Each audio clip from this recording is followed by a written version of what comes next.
Hello दोस्तों, कैसे हैं आप सभी। आई होप आप लोग बहुत ही अच्छे होंगे। मैं हूं दिव्या वर्मा एंड आप सभी लोग हैं मेरे साथ इंडिया के बेस्ट स्टडी चैनल पर, जिसका नाम है स्मार्ट स्टडी 101। दोस्तों, आज हम लोग बात करने वाले हैं बीए सेकेंड ईयर की ड्राइंग के बारे में। और आज हम लोग डिस्कस करने वाले हैं चित्रकला के 5 महत्वपूर्ण क्वेश्चंस। ठीक है। और अगर आप लोगों को ये वीडियो पसंद आती है तो वीडियो को लाइक शेयर ज़रूर करिएगा। चलिए दोस्तों, टाइम को वेस्ट ना करते हुए वीडियो को स्टार्ट करते हैं और डिस्कस करते हैं आज के 5 महत्वपूर्ण questions. BA second year drawing. और आज हम लोग डिस्कस करने वाले हैं चित्रकला के पेपर में पूछे जाने वाले कुछ महत्वपूर्ण क्वेश्चंस। चलिए आगे देखते हैं। तो यहाँ पर देखिए, आपका पहला क्वेश्चन है प्रश्न संख्या 1, शाहजहां कालीन चित्रकला पर प्रकाश डालें। यानी कि शाहजहां के काल में चित्रकला का क्या अस्तित्व था, उस पर आप लोगों को प्रकाश डालना है, यानी कि उसके बारे में आप लोगों को बताना है। चलिए आगे देखते हैं। शाहजहां सम्राट जहांगीर का पुत्र था। शाहजहां का विवाह अर्जुमंद बानो बेगम के साथ हुआ था। शाहजहां ने अर्जुमंद बानो बेगम को मलिका ए जमानी तथा मुमताज महल की उपाधि दी थी। ठीक है। यानी कि मुमताज महल का वास्तविक नाम क्या था, तो अर्जुमंद बानो बेगम। ठीक है। शाहजहां के बचपन का नाम खुर्रम था। चलिए आगे देखते हैं। शाहजहां कालीन चित्रकला। मुगल चित्रकला शाहजहां की रुचियों व मनोवृत्तियों से बंधकर चली। शाहजहां काल में चित्रकला बिल्कुल नए रूप में सामने आती है। अब चित्रों में मुगलई वैभव व शान शौकत अधिक उजागर हो गई थी। शाहजहां के लिए कहा जाता है कि वास्तुकला में उसकी रुचि अधिक होने के कारण चित्रकला का कार्य उस प्रकार नहीं हुआ जिस प्रकार उसके पिता व दादा के समय में हुआ था। यानी कि ऐसे कहिए कि शाहजहां को वास्तुकला में अधिक रुचि थी। वास्तुकला का मतलब है भवन निर्माण वगैरह। ठीक है। जिस प्रकार से उसके पिता यानी कि जहांगीर और दादा यानी कि अकबर। ठीक है। तो जहांगीर और अकबर के समय जिस प्रकार से चित्रकला का विकास हुआ था, उस प्रकार शाहजहां के काल में चित्रकला का विकास नहीं होता है। ठीक है। क्योंकि शाहजहां को वास्तुकला में ज़्यादा रुचि थी। शाहजहां के बाद चित्रकला का पतन शुरू होने लगता है। शाहजहां को चित्रकला से लगाव नहीं था। उसकी मुख्य रुचि भवन निर्माण की ओर थी। फिर भी उसके शासनकाल में चित्रकारों को संरक्षण दिया जाता था। शाहजहां की जो विशेष रुचि थी वो भवन निर्माण वगैरह में थी। ठीक है। चलिए आगे देखते हैं। उसने भवन निर्माण एवं वास्तुकला के विकास में विशिष्ट योगदान दिया।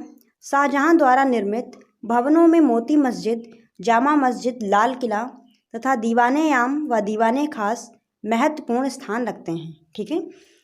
और ताजमहल भी। ताजमहल मैंने यहाँ पर नहीं लिखा है। ताजमहल तो मेन है। ठीक है। क्योंकि ताजमहल किसने बनवाया था, शाहजहां ने, अपनी बेगम, जो इनकी बेगम थी मुमताज महल, उसकी याद में। ठीक है। शाहजहां के काल में चित्रकला का पतन होना आरंभ हो गया था। यद्यपि चित्रकारों की संख्या उतनी ही रही जितनी कि जहांगीर के काल में थी। ठीक है। किंतु इन चित्रों में पहली जैसी बात एवं स्वच्छंदता नहीं थी। जहांगीर की चित्रकला के चित्रकार शाहजहां के दरबार में उसी प्रकार कार्य कर रहे थे। यानी कि जहांगीर के काल में जो चित्रकला के चित्रकार थे, वो जिस प्रकार से जहांगीर के काल में कार्य कर रहे थे, उसी प्रकार से शाहजहां के काल में भी कार्य करते हैं। इसके अलावा कुछ नए चित्रकार भी नियुक्त होते हैं, जिनमें गोवर्धन, मोहम्मद नादिर, विचित्र आदि प्रमुख हैं। ठीक है। आगे देखते हैं। शाहजहां एक कट्टर सुन्नी मुसलमान था, जिसके कारण हिंदू धर्म के प्रति उसकी नीति अनुदार थी। शाहजहां के भवन प्रेम एवं कट्टरपन के कारण चित्रकला को उचित प्रोत्साहन नहीं मिला और कलाकारों की कृतियों में धीरे धीरे दरबारी अदब कायदे एवं बाहरी तड़क भड़क ही रह गई। आगे देखते हैं। मीर हासिम तथा फ़कीर उल्ला खां शाहजहां काल के सर्वश्रेष्ठ चित्रकार थे। इस पॉइंट को याद रखिएगा। मीर हासिम और फ़कीर उल्ला खां शाहजहां काल के सर्वश्रेष्ठ चित्रकार थे। शाहजहां तख्त ताउस पर बैठा हुआ। शाहजहां तख्ते ताउस पर बैठा हुआ तथा मुगल सरदार नामक चित्र मीर हासिम के द्वारा बनाए गए हैं।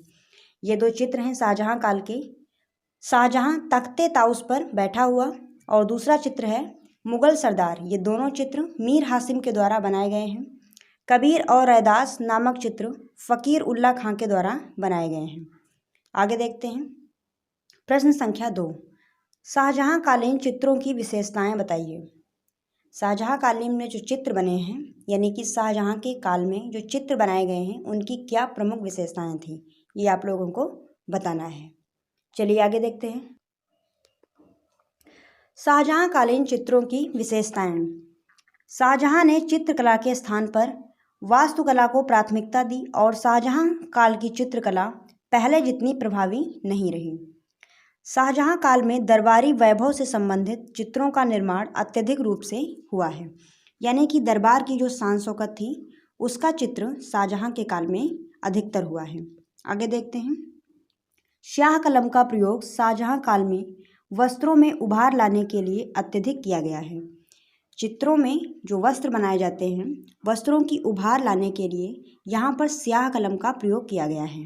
अगला पॉइंट, शाहजहां काल में हाशिए चौड़े बनने लगे, जिन पर पूरी पूरी आकृतियाँ एवं सूक्ष्म चित्र भी अंकित किए जाने लगे।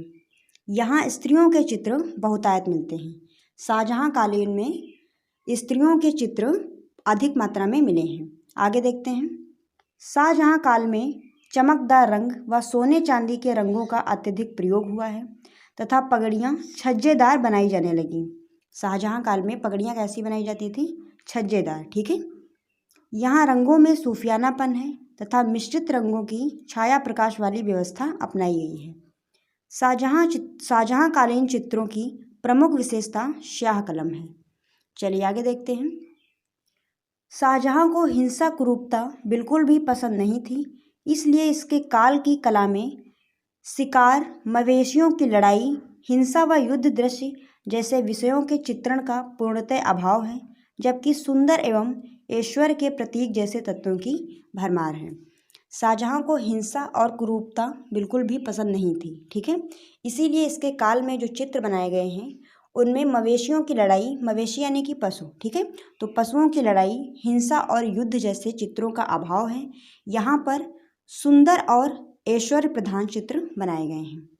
आगे देखते हैं। प्रश्न संख्या 3, गढ़वाल चित्रशैली के बारे में आप क्या जानते हैं, बताइए। अब आप लोगों को गढ़वाल चित्रशैली के बारे में बताना है। चलिए देखते हैं। गढ़वाल शैली की खोज मुकुंदी लाल बैरिस्टर ने की और इस शैली को प्रचारित करने का कार्य भी इन्होंने ही किया। ठीक है। मुकुंदी लाल बैरिस्टर ने गढ़वाल शैली की खोज की और इस शैली को प्रचारित करने का कार्य भी इन्होंने ही किया। मोलाराम के वंशज श्यामदास व हरिदास मुगल दरबार में रहते थे। मोलाराम एक चित्रकार है गढ़वाल शैली का, ठीक है, फेमस चित्रकार है। तो क्या पढ़ रहे थे हम लोग? मोलाराम के वंशज श्यामदास व हरिदास मुगल दरबार में रहते थे, यानी कि मुगलों के दरबार में। ठीक है। जो दारा शिकोह के पुत्र सुलेमान के साथ गढ़वाल आए थे। हरिदास के पुत्र हीरानंद ने सर्वप्रथम गढ़वाल में चित्रकारी प्रारंभ की। हरिदास का पुत्र होता है हीरानंद, जिसने सबसे पहले गढ़वाल में चित्रकारी करना प्रारंभ किया था। गढ़वाल शैली को शिखर पर पहुंचाने का श्रेय प्रसिद्ध चित्रकार व साहित्यकार मोलाराम को जाता है। मोलाराम के परिवार में स्वर्णकारी का काम होता था। स्वर्णकारी यानी कि जो सुनारगिरी का कार्य होता है। मोलाराम कवि, विचारक तथा चित्रों की प्रतिलिपियां तैयार करने में सिद्धहस्त था। आगे देखते हैं। गढ़वाल शैली के प्रमुख चित्रकार। तो गढ़वाल शैली के कौन कौन से प्रमुख चित्रकार थे? मोलाराम, चैतुसा, मंगतराम, मानकू, हरिदास और श्यामदास, जिनमें से मोलाराम जो हैं ये मोस्ट हैं। ठीक है, मोलाराम को याद रखिएगा। पिछली बार बीए सेकेंड ईयर का जो पेपर था उसमें क्वेश्चन आया भी था। गढ़वाल शैली का प्रमुख चित्रकार पूछा गया था, इस टाइप से कुछ था। मैंने वीडियो बनाई ही, आप चाहे तो जाकर देख सकते हैं। उसमें मोलाराम से संबंधित कई क्वेश्चन आए थे। चलिए आगे देखते हैं। मोलाराम के द्वारा बनाया गया चित्र गोवर्धन धारण है, जो वर्तमान में राष्ट्रीय संग्रहालय नई दिल्ली में संग्रहित है। गढ़ राजवंश का इतिहास नामक पुस्तक मोलाराम के द्वारा लिखी गई है। ये भी क्वेश्चन पिछली बार आया था। गढ़ राजवंश का इतिहास किसने लिखा? तो मोलाराम के द्वारा। ठीक है। और साथ गोवर्धन धारण का चित्र किसने बनाया है? ये भी आया था। गढ़वाल पेंटिंग पुस्तक के लेखक मुकुंदी लाल बैरिस्टर हैं। ये कुछ पुस्तकें हैं गढ़वाल शैली की। गढ़ राजवंश का इतिहास, जो मोलाराम ने लिखा है, और दूसरी पुस्तक है गढ़वाल पेंटिंग, जिसे मुकुंदीलाल बैरिस्टर ने लिखा था। ठीक है, मुकुंदीलाल बैरिस्टर कौन है? तो गढ़वाल शैली की जो खोज है वो इन्होंने ही की थी। चलिए आगे देखते हैं। गढ़वाल शैली के प्रमुख चित्र, तो कौन से प्रमुख चित्र हैं? मोर प्रिया, आँख मिचौनी जो चित्र है ये मोलाराम का है। ठीक है, नायिका तथा चकोर, मोलाराम देवी की पूजा करते हुए, मस्तानी, मयूरमुखी, वासक सज्जा नायिका, ये सारे गढ़वाल शैली के प्रमुख चित्र हैं। ठीक है, याद रखिएगा। चलिए आगे देखते हैं। प्रश्न संख्या 4, अजंता गुफा चित्रों की प्रमुख विशेषताएं क्या हैं? बताइए। अजंता गुफा चित्रों की विशेषताएं आप लोगों को बतानी है। चलिए आगे देखते हैं। अजंता गुफा चित्रों की प्रमुख विशेषताएं, तो पहला पॉइंट है अजंता की गुफाओं में बौद्ध धर्म से संबंधित चित्र बने हैं। दूसरा पॉइंट, यहाँ चित्रण कार्य के लिए खनिज रंगों का प्रयोग हुआ है। यहाँ आकृतियों में सरलीकरण एवं भाव अभिव्यक्ति के आधार पर ही रंग भरे गए हैं। आगे देखते हैं। यहाँ के चित्रों में रेखाओं के प्रयोग से गति, लय, संयम एवं संतुलन सदैव बने रहे हैं। स्नेह, मैत्री, काम, श्रृंगार, लज्जा, हर्ष, उत्साह, चिंता, आक्रोश, घृणा, ममता आदि अनेक भावों को बड़ी ही कुशलता से यहाँ के शिल्पियों ने चित्रित किया। शिल्पियों यानी कि चित्रकारों ने। आगे देखते हैं। अजंता की गुफा संख्या 1 में बना पद्मपाणि बोधिसत्व वाला चित्र बड़ा ही मर्मस्पर्शी और कलात्मक है। इस चित्र में केंद्रीयता के नियम का पालन किया गया है। अजंता की गुफा संख्या 1 में एक चित्र बना हुआ है पद्मपाणि बोधिसत्व नाम से। इस चित्र में महात्मा बुद्ध को दिखाया गया है और यह चित्र बड़ा ही मर्मस्पर्शी और कलात्मक ढंग से बनाया गया है। इस चित्र में केंद्रीयता के नियम का पालन किया गया है। अगला देखते हैं। यहाँ के चित्रों में हाथी, घोड़ा, बैल, बंदर, मृग, हंस आदि अनेक पशु पक्षियों को उनकी स्वाभाविक उन्मुक्तता के साथ में चित्रित किया गया है। तो अजंता में कौन कौन से पशु पक्षी बनाए गए हैं? तो देखिए यहाँ पर हाथी, घोड़ा, बैल, बंदर, मृग, हंस। ठीक है, इन सारे पशु पक्षियों का चित्रण हमें अजंता में मिलता है। चलिए आगे देखते हैं। अजंता में नारी का रूप सर्वत्र मोहक एवं गौरवपूर्ण है। किसी भी चित्र में उसे दीन या अशोभनीय नहीं दर्शाया गया है। उसके नेत्रों में दिव्य तेज व शारीरिक सुडौलता है। अजंता में जो नारी आकृतियाँ बनाई गई हैं वो बहुत ही सुंदर बनाई गई हैं और नारी आकृतियों की जो नेत्र हैं उनमें एक दिव्य तेज और शरीर की सुडौलता के साथ में आकृतियों को चित्रित किया गया है। यहाँ के चित्रों में महात्मा बुद्ध के जन्म जन्मांतर की कथाएं, बोधिसत्व रूप राज परिवार व साधारण परिवार की परंपराओं एवं विश्वासों का अंकन अजंता की भित्तियों में किया गया है। अजंता की गुफाओं में जो चित्र मिलते हैं वो बुद्ध के जन्म जन्मांतर की कथाओं से संबंधित मिलते हैं। ठीक है, यानी कि बुद्ध की जो पूर्व जन्म की कथाएं हैं वो अजंता की भित्तियों पर चित्रित की गई हैं। ठीक है, और बोधिसत्व के रूपों का अंकन किया गया है। राज परिवार व साधारण परिवार की परंपराओं एवं विश्वासों का अंकन भी यहाँ पर किया गया है। चलिए आगे देखते हैं। प्रश्न संख्या 5 और ये आपका लास्ट क्वेश्चन है। बाघ गुहा चित्रों का वर्णन करें। गुहा यानी कि गुफा। ठीक है, तो बाघ की गुफाओं के जो चित्र हैं उनका वर्णन आप लोगों को करना है। चलिए आगे देखते हैं। बाघ गुफाओं के चित्र। यहाँ 9 गुफाएं हैं जो सभी विहार गुफाएं हैं। देखिए, जो गुफाएं बनाई जाती थी वो 2 प्रकार की बनाई जाती थी, एक तो चैत्य और दूसरी विहार। ठीक है, जो चैत्य गुफाएं होती थी वो पूजा स्थल होती थी, यानी कि पूजा के उद्देश्य से बनाई जाती थी। पूजा करने के लिए चैत्य गुफाएं बनाई जाती थी।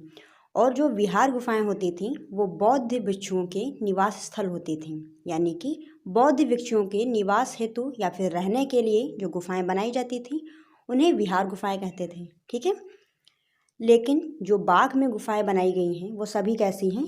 विहार गुफाएं हैं, यानी कि बौद्ध भिक्षुओं के निवास हेतु यहाँ पर सारी गुफाओं का निर्माण किया गया है। ठीक है, यहाँ पर चैत्य गुफाएं एक भी नहीं बनाई गई हैं। आगे देखते हैं। यहाँ की जो गुफाएं हैं इनके नामकरण भी किए गए हैं, जैसे कि पहली गुफा का क्या नाम है? ग्रह गुफा। दूसरी का पंच पांडु, तीसरी का हाथी खाना, चौथी का रंग महल और 5वीं का पाठशाला। ठीक है, तो ये सारी गुफाओं के नाम हो गए। चलिए आगे देखते हैं। गुफा संख्या 6, 7, 8 व 9 के अवरुद्ध होने के कारण इनका नामकरण नहीं हो पाया। ठीक है। बाघ गुफा के अधिकांश चित्र गुफा संख्या 4 व 5 के सन्मुख बरामदे से प्राप्त हुए हैं। बाघ गुफा के अधिकांश जो चित्र हैं वो गुफा संख्या 4 और 5 के सम्मुख यानी उसके सामने के बरामदे से प्राप्त हुए हैं। चलिए आगे देखते हैं। बाघ गुफा के चित्र। बाघ गुफा में जो चित्र मिले हैं कौन कौन से मिले हैं, चलिए देख लेते हैं। पहला चित्र है वियोग। इसमें 2 स्त्रियों को चित्रित किया गया है, जिसमें कि एक स्त्री वियोग से व्याकुल है और दूसरी स्त्री जो है उसे धैर्य बंधा रही है। ठीक है। दूसरा चित्र है मंत्रणा, जिसमें 4 पुरुषों को अंकित किया गया है। और अगला चित्र क्या है, 6 देवपुरुषों का आकाश में विचरण। 6 देवपुरुष चित्रित किए गए हैं जो आकाश में विचरण कर रहे हैं। 5 नायिकाएं, जिसमें 5 नायिकाओं को चित्रित किया गया है। नायिकाएं नहीं, सॉरी, यहाँ पे क्या है, गायिकाएं। ठीक है। 5 गायिकाओं को चित्रित किया गया है। नृत्यांगनाएं व वादिकाएं। नृत्यांगनाएं यानी कि नृत्य करती हुई स्त्रियां, वादिकाएं यानी कि ढोल या फिर जो वाद्य यंत्र होते हैं उनको बजाती हुई, ढोल तबला यही सब। ठीक है। फिर अगला चित्र है शोभा यात्रा या जुलूस। ठीक है। तो ये सारे आपके हो गए बाघ गुफाओं के प्रमुख चित्र।